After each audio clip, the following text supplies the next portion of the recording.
안녕하세요. 화가 김성원입니다. 이번 영상에서는 원근법 두 번째에 관한 영상인데요. 투시에 대해서 이야기해 보려고 합니다. 투시는 유튜브에 찾아보시면은 되게 많아요. 그래가지고 굳이 이거를 다룰까 말까 고민했었는데 이제 질문하셨던 분들도 있고 또 다른 데서는 안 다뤘던 부분도 이제 있는 것 같아서 이제 그런 것들 좀 다뤄보려고 영상을 준비했는데요. 투시는 이제 크게 세 가지로 생각을 하시면 되는데, 하나는 이제 1점 투시, 그 다음에 2점 투시, 그리고 3점 투시, 이렇게 보통 크게 나뉩니다. 1점 투시는 이제 보통 요거를 I레벨 수평선이라고 했을 때 요게 하나의 점, 이거를 이제 소실점이라고 하는데, 이 소실점으로 이렇게 도로 한가운데 이제 서 있으면은 이 옆에 마주하고 있는 선이 요 한 점으로 몰려든다 라고 해가지고 이제 소실점이라고 하는 거예요. 그래서 만약에 여기에 정육면체에 박스가 하나 있다고 하면은 요 옆면들이 다 요 점을 향하게 돼서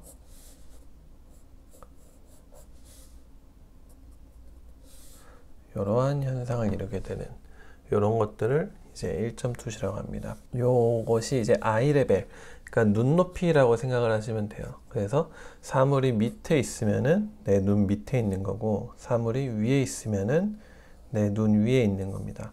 그렇게 됐을 때 내 눈 위에 있는 거니까 여기는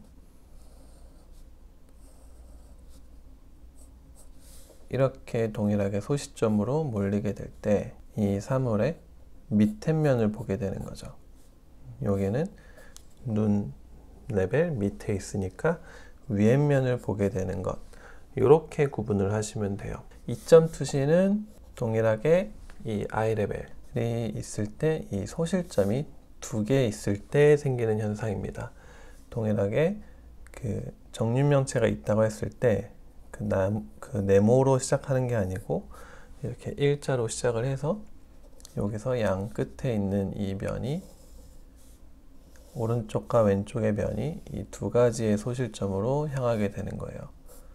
그래서 너비를 지정해 줬다 했을 때 이 점이 이쪽으로 향하고 이 점이 이쪽으로 향하고, 이렇게 해서 서로 마주하고 있는 이 면이 어떤 방향을 보고 있느냐에 따라서 어느 쪽 소실점으로 향하게 되는지 이렇게 정해지는 겁니다. 이렇게 했을 때 만약에 이 정육면체가 여기 눈 윗면 이쪽에 있다고 하면은 소실점과 가까울수록 이 면은 작게 보이게 돼요. 만약에 동일한 너비의 정육면체라고 했을 때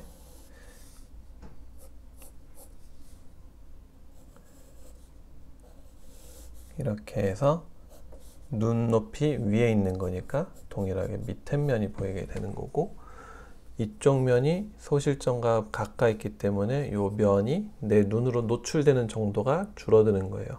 여기는 여기에 이 각도만큼 내 쪽으로 좀 기울었다고 생각을 하시면 됩니다. 그렇기 때문에 이쪽 면이 상대적으로 많이 보이게 되는 거죠. 이렇게가 이제 2점 투시 혹은 2-point perspective라고 하고, 3점 투시는 엄연히 따지면 이제 왜곡 현상이에요. 그러니까 실제로 우리 눈에 이 3점 투시가 그렇게 확인되지는 않는데, 보통 이렇게 광각 카메라 같은 거 찍었을 때 왜 건물들이 이렇게 약간 기울여 보이는 이 수직선이 기울여지는 현상이 있죠. 그게 이제 왜곡 현상인데, 그게 이제 말하자면 3점 투시인 겁니다. 그래서 동일하게 2점이 여기에 수평선에 찍히고 또 하나의 점이 이 하늘이나 혹은 바닥으로 쏠리게 되는 거예요. 커다란 건물을 밑에서 봤다고 가정을 해보면 되겠네요. 그래서 수평선 가운데 있는 이 수직선은 여전히 일자로 위를 향하게 되고, 밑에 면은 여기를 향하고 또 이쪽 면도 여기를 향하고, 여기서 이쪽에서 동일하게 이렇게 가는 거는 2점 투시하고 같은데, 여기서 이제 만약에 윗면이 넓이가 여기다 혹은 여기다 라고 했을 때 소실점이 그리고 여기에 있다 라고 했을 때 이 너비하고 요 너비가 요 소실점을 향해 가는 겁니다.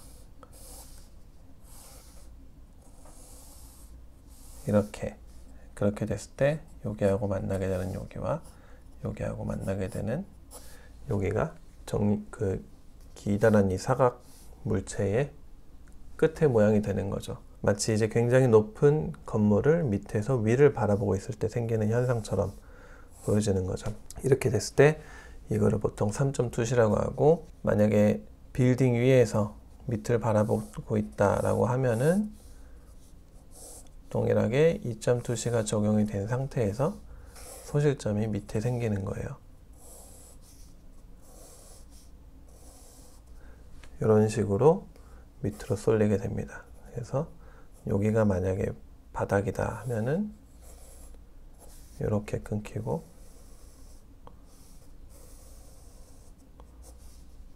이러한 형태의 건물 모형이 되는 거죠. 굉장히 이 오버스러운 그런 그 화면을 만들 때 보통 일러스트레이션이나 컨셉 아트에서 많이 쓰이는 그런 투시법 중에 하나입니다. 그래서 일반 회화를 할 때는 3점 투시까지는 적용하지 않아요. 3점 투시는 이제 왜곡적인 부분에 해당을 하기 때문에 뭐 이렇게 오목한 그런 거울에 비치는 현상, 그런 거 할 때, 혹은 이런 그 유리병 같은 거에 생기는 그런 왜곡 현상 같은 거 할 때 3점 투시가 적용이 될 수 있고, 일상생활에서는 거의 보이지 않습니다. 그래서 보통 2점과 1점을 많이 다뤄요. 이 투시 개념을 이해할 때 적용하면 좋은 게, 이렇게 하면은 간단한데 이게 이제 현실에 적용이 되면은 조금 헷갈려 해요. 왜냐면은 이 이론은 알겠는데 적용이 어려워서 그렇거든요. 근데 적용이 어려운 이유가 항상 이 투시점 혹은 소실점을 찾아가지고 올바르게 적용하는 그 습관이 안 돼 있는 것도 있겠지만, 그거를 이렇게 바라보는 그 인식 자체가, 이 적용하는 개념 자체가 잘 이루어지지 않아서예요. 그래서 그 개념을 어떻게 생각하시면 되냐면은 원근법이라는 거, 공기원근법이든 투시든 이 원근법을 적용을 하는 것 자체가 이 공간에 대한 개념을 투입을 시키는 거거든요. 이 평면인 이 장면에 공간적인 거를 설명을 하기 위해 이 삽입이 되는 그러한 이론인 거예요. 그러한 기법인 거예요. 그러니까 가까이에 있는 것과 멀어지는 것의 현상을 이루는 하나의 기법이라고 생각을 하시면 돼요. 그 기법을 적용을 하면은 우리가 사물을 바라볼 때 가까이 있는 것과 멀어지는 것을 만들기 위한 방법이다 라는 개념으로 적용을 하면은 좋습니다. 왜냐면은 이렇게만 물건이 있어도 가까이 있는 것과 먼 것, 이렇게 공간적인 것이 항상 이루어지거든요. 그러니까 예를 들어서 책이 하나 놓여 있다고 했을 때, 이렇게 놓여 있다고 했을 때 얘가 이쪽 부분이 어쨌든 이쪽 부분보다는 가까이 있는 거예요. 그랬을 때 이쪽 부분으로 갈수록, 이쪽으로 이동을 할수록, 혹은 이렇게 이동을 할수록 여기서부터 여기까지 공간이 성립이 된다는 거죠. 거리가 성립이 된다는 거예요. 그러면은 소실점으로 가까워진다라고 생각을 하시면 돼요. 그랬을 때 이 투시 이론에서 알게 되는 이 개념 중에 하나는, 어떤 시점에 투시든 간에 무조건 소실점으로 가까워질수록 이 선의 간격은 좁아진다 거든요. 여기도 여기도 여기도 여기도 보시면은 앞에보다 뒤로 갈수록 이 거리가 좁아지는 현상인 거예요. 이 면의 면적이. 그것이 단순히 커다란 이런 배경에서만 이루어지는 게 아니고, 이런 풍경에서만 이루어지는 게 아니고, 이런 작은 사물에서도 이루어지는 거예요. 그랬을 때 요 선과 요 선이 완벽하게 평행을 이루면 안 되는 거예요. 혹은 더 나아가서 이 면이 이렇게 잡혀 있을 때 얘가 심지어 이렇게 더 서 있다든지 그러면 안 되는 거예요. 왜냐면은 어쨌든 공간이 여기 안에 성립을 하고 있으니까. 그렇기 때문에 무조건 여기와 요 선은 언젠가 일직선으로 끝까지 이렇게 이어졌다고 했을 때 점을 이루어야 된다는 개념이 있으면은 굳이 이렇게 소실점 찾아서 재보지 않고 하더라도 얼추 적용을 해줄 수 있다는 거예요. 다른 말로 해서 요 선과 요 선의 요 각도와 요 각도가 달라야 하고 좁아져야 한다는 거죠. 그리고 이것이 지금 2점 투시라고 했을 때 요 선 또한 요 면적 또한 정확하게 평행이 아니라 살짝 한쪽이 더 기울어져서 또 조금씩 오므라지는 그러한 각도를 이루고 있어야 된다는 거예요. 이거는 지금 1점 투시가 될 수도 있고 2점 투시가 될 수도 있어요. 그래서 얘가 정확하게 평면이고 이럴 수도 있기 때문에 거의 커다란 각도의 변화는 보여주지 않겠지만 적어도 얘가 이쪽으로 이동을 할수록 멀어져서는 안 되겠죠. 좀 평행을 이루는 것처럼 보이든가 아니면 조금 좁아지는 현상을 이루든가 이렇게 하면은 이제 시점의 투시 적용이 조금은 수월해지는 거예요. 투시 같은 경우는 이제 굳이 이런 사물이나 혹은 풍경이 아니더라도 인물에서도 쓰일 수 있습니다. 예를 들어서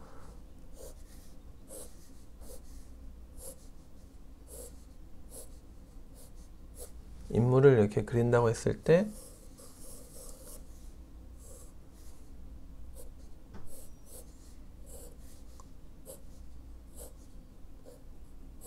이런 식으로 두상을 잡을 때 적용을 시키기도 해요. 왜냐면은 얼굴도 어쨌든 그러한 선적인 요소들로, 직각적인 요소들로 이루어진 부분들이 많기 때문에 이렇게 뭐 귀의 위치를 찾는다든지 혹은 눈과 이런 코와 입의 이런 기울기 같은 것들을 잡는다든지 혹은 여기서 더 나아가서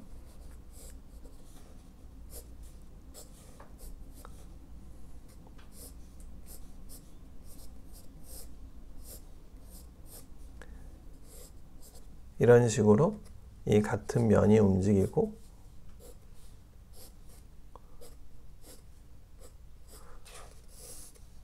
이러한 투시에 따라서 이 사람 바라보는 요 방향에 따라서 이렇게 면적들이 보여지는 혹은 꺾여지는 부분들이 차이가 나기 때문에 이런 투시 같은 것들은 인물을 할 때도 많이 적용을 시킬 수 있습니다.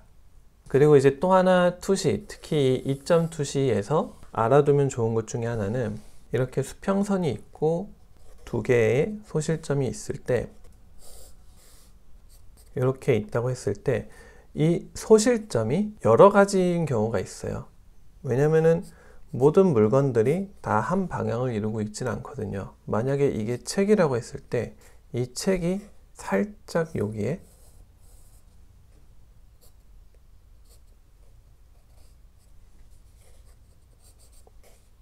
기울어져서 놓여 있다고 하면은 요 면이 살짝 틀어져 있다면은 요 책의 소실점은 여기와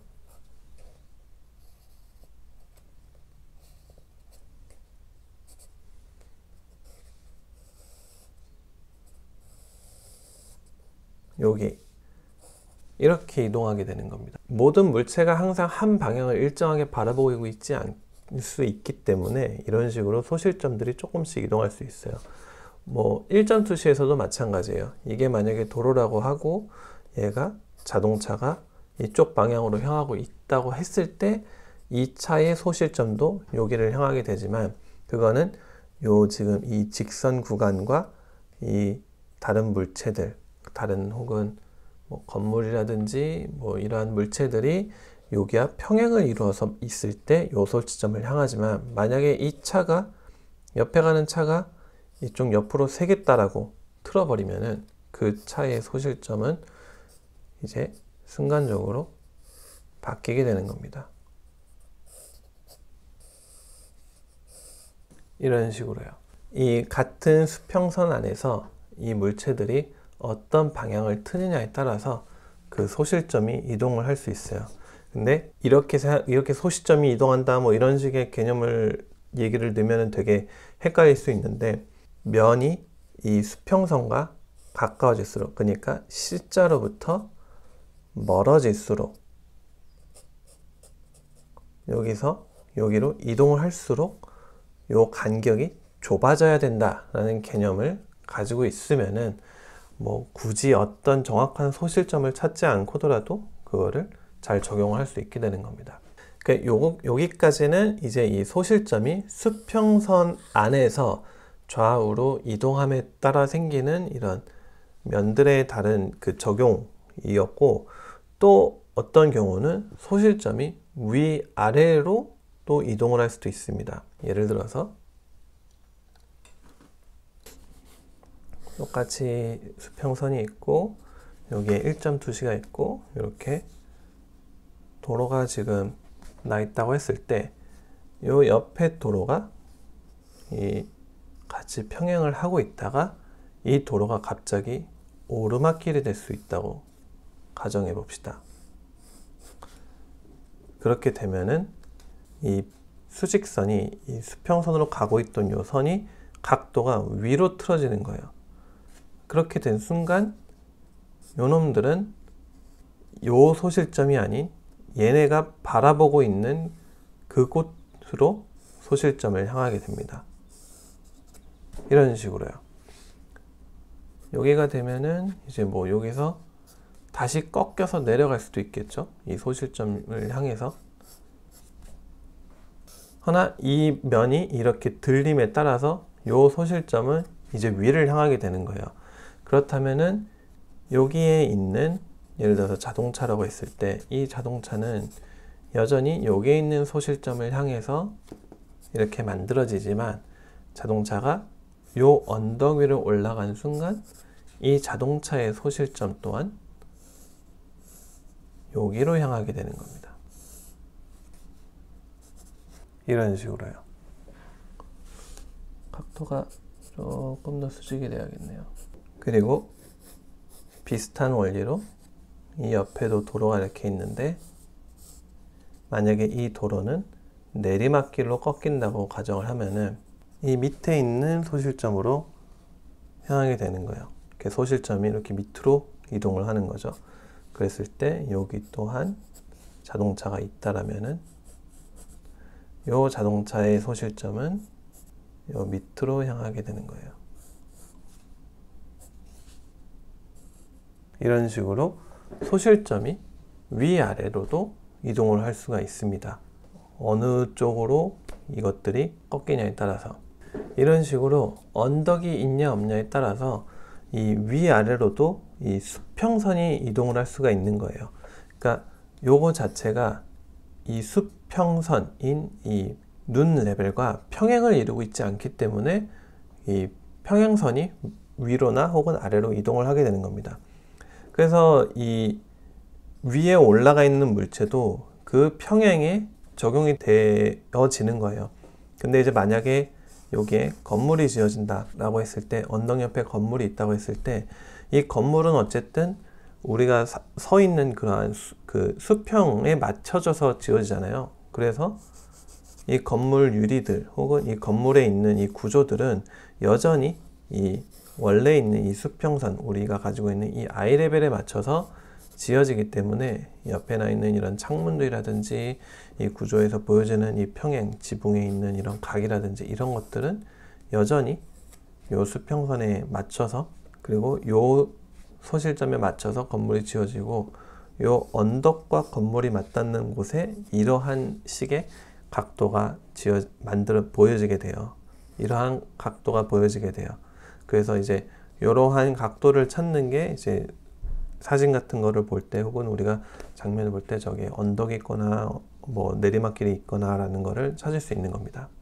예를 들어서 이거는 이제 구독자 한 분께서 이제 질문과 함께 이제 보내주신 사진인데, 그림을 그리려고 이제 소실점과 이 수평선 I 레벨을 찾으려고 했는데 뭔가 이해가 안 되시는 부분이 있어서 저한테 이제 문의를 주셨어요. 이렇게 보면은 이제 여기에 있는 선과 여기 있는 선과 여기 있는 선들이 이렇게 한 곳으로 모이는 것으로 보이는 걸로 보아 소실점이 이제 요 선이 이렇게 모이고, 요 선이 이렇게 모이고, 요 선이 이렇게 모여서 또 여기 선까지 해서 자동차가 가지고 있는 이런 정보들까지, 이러한 각도들까지 이렇게 도입을 해 봤을 때 여기가 이제 소실점처럼 보이게 되잖아요. 그래서 이제 여기가 소실점, 이 도로에서 보여지는 소실점이니까 여기가 이제 I 레벨이겠구나 하고 이제 봤는데, 얘네 각도들을 보아하니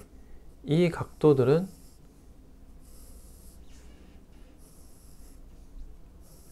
소실점이 달라 보이는 거예요. 얘네들을 이렇게 이어봤을 때 여기까지 안 내려가는 것처럼 보이게 되는 거죠. 그랬을 때 이제 소실점들이 서로 맞지 않는 것을 발견했을 때 첫 번째로 확인해야 될 게 아까 여기서 말했던 언덕이 있느냐 없느냐를 찾으시면 됩니다. 그런 거를 어디서 찾을 수 있냐면요, 이 바닥과 건물이 만나는 각도에서 찾을 수 있어요. 보시면은 여기에도 지금 이러한 선들이 보이죠? 그랬을 때 지금 이 선과 이 선이 이루고 있는 각도가 약간 이상하죠. 이 선을 봤을 때 얘도 여기 소실점을 향하고 있지만 여기 있는 선들을 이렇게 이어봤을 때는 얘들의 소실점은 여기가 되는 거예요. 그랬을 때 소실점이 위아래로 나뉘는구나 라고 보면 되는 거예요. 그렇다면 이제 얘가 건물에 이제 그 건물에 있는 이런 구조물적으로 지어져 있는 선들이기 때문에 요것들이 수평선에 맞춰서 지은 거고, 그랬을 때 얘네들은 내리막길이 되는 거예요. 그래서 이 장면에서의 I 레벨, 즉 우리의 그 눈높이, 그 수평선은 사실은 여기가 되는 거예요. 그래서 이 건물들이 향하고 있는 이 멀리 보여지게 될 소실점도 요 I 레벨에 지어지는 거고, 얘네들이 땅에 닿았을 때 여기 같은 경우가 약간 평면이 되는 것처럼 보이거든요. 이쪽으로 갔을 때 이제 요 소실점을 향하게 되는 거예요. 뭐 이런 부분도 있을 수 있겠고, 근데 이런 거는 사실 굉장히 작은 부분이라 굳이 뭐 소실점 적용하고 뭐 할 필요가 없을 것 같은데, 어쨌든 사진을 분석을 하자면은 지금 시점에서 보여지는 이 I 레벨은 여기서 찾아질 수 있다는 겁니다. 예를 하나 더 들자면은 이 사진은 이제 샌프란시스코 사진입니다. 제가 이 언덕과 내리막길에 이 투시 적용하는 거를 조금은 잘 아는 이유가 샌프란시스코에 살고 있기 때문입니다. 언덕이 엄청나게 많거든요. 여기도 그냥 아무 생각 없이 보면은 그런 개념이 잘 안 나올 수 있어요. 근데 이제 어디서 드러나느냐 하면은 여기서 보여지는 이 라인들에 만들어내는 이 소실점이 여기인 것처럼 보여집니다. 그렇게 됐을 때 얘네들의 소실점이 놓여져 있다라고 판단을 하고 거기에 맞는 이 수평선을 찾는다면 여기가 되겠죠. 근데 지금 이 라인은 또 위를 향하고 있죠. 얘는 여기를 향하고 있고 이쪽을 향하고 있겠네요. 여기를 향하고 있고, 또 얘네들도 보면은 이 옆쪽에서 보면은 이렇게 선들이 향하고 있죠. 그렇게 됐을 때 요 건물들에 의한 소실점은 여기가 되는 거예요. 그렇다면은 나의 진짜 I 레벨 수평선은 여기가 되는 거고, 요 길은 내리막길이 된다라는 게 되는 겁니다. 그것이 이제 보여지는 것 중에 하나가 옆에 이 지금 건물 들어가는 이 계단과 요 각도가 이 언덕의 이 길에 있는 이 각도가 약간의 각도를 만들어내죠. 왜 제가 요 앞에 투시 설명할 때 공간을 설명을 하면서 이 시점과 멀어질수록, 그러니까 앞에 있는 곳에서부터 뒤로 갈수록 이 면적이 좁아져야 된다고 했잖아요. 근데 여기 보면은 여기도 라인이 있고 여기도 라인이 있는데 면적이 좁아지지 않고 있죠. 그 말은 하나가 그 면이 다른 방향으로 이동을 하고 있다는 거예요. 그렇기 때문에 얘가 언덕인 거를 알 수 있게 되는 겁니다. 그거를 파악을 하고 이렇게 바르게 이 소실점과 투시를 적용을 해야지 나중에 그림이 다 만들어졌을 때 이것이 언덕이고 거기에 맞게 그림 구조가 잘 이루어지는 거예요. 이랬을 때 이제 이렇게 이론은 알겠는데, 그러면 I 레벨을 어떻게 정확하게 잘 찾을 수 있냐? 왜냐면은 매번 그림을 그리면서 이렇게 선들 그어가지고 찾을 수는 없잖아요. 그래서 그 요령을 알려드리자면은, 일단 보시는 바와 같이 이 I 레벨의 위로 가면은 각도가 이렇게 꺾이고 I레벨의 밑으로 가면은 각도가 이렇게 반대 방향으로 꺾이게 됩니다. I레벨과 가까워질수록 이 각도가 평평해지죠. 그래서 I레벨에 위치한 이 선들은 일직선을 이루게 돼요. 그래서 이 내가 보고 있는 사진이라든지 혹은 이 장면에서 이 옆에 선들이 일자가 되는 구간을 찾으면은 걔가 I레벨인 거예요. 그래서 여기 보시면은 아주 미세하게 꺾여는 있지만 거의 일자를 이루고 있죠. 그렇기 때문에 여기가 I레벨이 되는 겁니다. 그래서 I레벨과 얼추 요 선들이 지금 향하고 있는 이 소실점 구간을 찾으면은 그 다음부터는 어떻게 적용하시면 되냐면은 이 I레벨을 위로 올라가는 물체들은 나한테 밑에 부분을 보여줘야 되고 I레벨의 밑으로 가는 물건들은 나한테 위에 부분을 보여줘야 되는 거예요. 예를 들어서 요 건물들, 요 밑에 있는 건물들은 I레벨의 밑에 있는 부분이니까 저한테 지붕의 윗부분을 보여줘야 되는 거고, 여기서 조금이라도 위로 올라갔으면은 내 시선에서 지붕의 윗부분은 절대 보여서는 안 되는 거예요. 그거는 이 창문에도 마찬가지예요. 여기는 아주 약간일지라도 I레벨의 밑에 있으니까 창문의 윗부분이 나한테 보이는 거예요. 그 말은 여기서부터는 창문의 밑부분이 나한테 보여주면 안 돼요. 근데 여기서부터는 위로 올라가니까 저한테 창문의 밑부분, 이 창문 틀의 밑에 부분 혹은 이러한 건물의 밑에 부분이 나한테 보여줘야 된다는 거죠. 마찬가지로 이 밑에 들어가는 이런 입구라든지 길이라든지 이런 것들이 다 윗부분들이 나한테 보여줘야 된다. 이 개념만 적용을 해도 그림을 그릴 때 훨씬 자연스러워집니다. 이 전 사진으로 돌아가서 또 하나 적용을 하면 좋은 거는 이 시점에서 위로 올라가거나 혹은 밑으로 더 멀어질수록 여기 위에 보여지는 각도가 점점점 심해진다는 거예요. 그거는 어디에 소실점을 가지고 있느냐에 따라 상관없이 요 위로 만들어지는 이 각도가 커지는 거기 때문에, 이런 식으로 이 각이 커지는 거기 때문에 밑으로 갈수록 요 건물에서나 혹은 이 양면에 보여지는 각도들이 더 평평해져야 됩니다. 이거는 아까 여기에서 보여드렸던 요 소실점과 가까워질수록 이 선들이 평면이 된다와 비슷한 원리예요. 여기도 보면은 위로 갈수록 각도가 넓어지듯이 건물들도 봤을 때 이 높이에 따라서, 건물들 같은 경우 높이들이 많이 다르잖아요. 높이에 따라서 가까울수록 요 지붕 양쪽 면에 보여지는 요 각도들이 이 위에 애들보다는 평면적으로 만들어져야 되는 거예요. 그래서 예를 들어서 얘가 요 정도 각도가 있다라면은 요 건물은 더 높고 더 소실점으로부터 멀어져 있는 거기 때문에 여기서 만들어지는 각도가 얘보다는 좀 더 많이 나야 되는 거예요. 그리고 얘는 또 이 I레벨과 가까워지는 애기 때문에 요거하고 비교했을 때 각도가 조금 덜 나야 되는 거죠. 만약에 이 건물을 이렇게 그렸고 요 건물을 이렇게 그렸는데 위에 건물이 이렇다라면은 뭔가 이상하게 되는 거죠. 그게 이 소실점에 대한 적용이 제대로 되지 않아서이기 때문입니다. 이런 개념만 이해를 하고 있으면은 굳이 이렇게 일일이 시점들을 잡지 않고서라도 옆에 애들끼리만 비교해서도 자연스러운 시점, 투시에 적용을 할 수 있게 되는 거예요. 네, 일단 여기까지 만약에 다 인지를 하고 있다라면은 거의 투시에 관련된 거의 모든 정보를 다 알고 있게 되는 거라고 생각을 하시면 됩니다. 그래서 요 투시와 그리고 요 공기원근법, 이전 영상에서 다뤘던 공기원근법, 요 두 개만 제대로 적용을 한다라면은 그것만으로도 그림이 훨씬 더 사실적으로 그리고 공간적인 개념이 훨씬 더 잘 드러나게 되는 그런 이미지를 만들 수 있게 됩니다.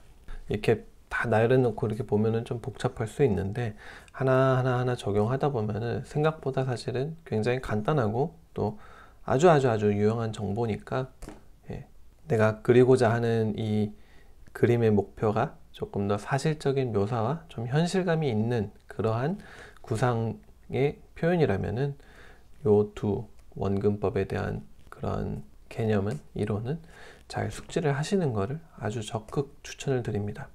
제가 준비한 영상은 여기까지고요. 시청해주셔서 감사합니다.